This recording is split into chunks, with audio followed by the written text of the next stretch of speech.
PIDEA agent na sextortionist, arestado. Iligal na baril na kumpiska sa entrapment operation ng Regional Anti-Cybercrime Unit BAR sa Cotabato City. Patrolwoman Leonora Gawang sa balita.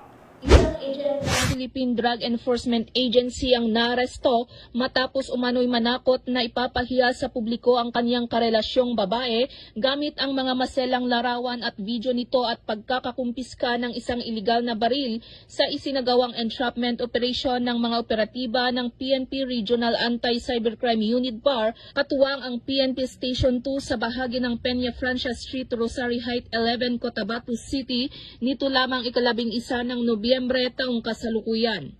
Kinilala ni Police Lieutenant Colonel Arnold Acosta, Assistant Chief ng RACUBAR ang suspek na si alias Ron, 37 na taong gulang, PIDEA agent at kasalukuyang nanunuluyan sa Rosary Heights 1, Cotabato City habang kinilala ang biktima na si alias Beng, 22 na taong gulang.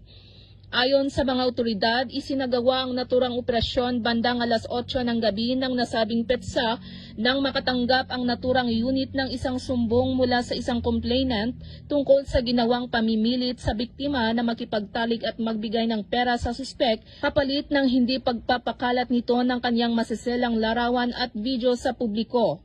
Agad namang gumawa ng agarang aksyon ang mga personahe ng RACUBAR at Cotabato City Police Station 2 na nagresulta sa pagkakaaresto ng suspek at pagkakakumpiska ng mga ebidensya.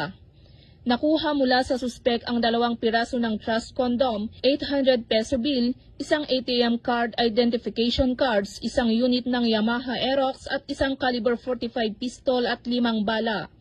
Nasa kustodiya na ng naturang istasyon ang suspek at posibleng mahaharap sa kasong paglabag sa Republic Act 9995 o Anti-Photo and Video Voyeurism Act of 2009, Article 286 ng Revised Penal Code o Grave Coercion, at Republic Act 10591 o Comprehensive Firearms and Ammunition Regulation Act.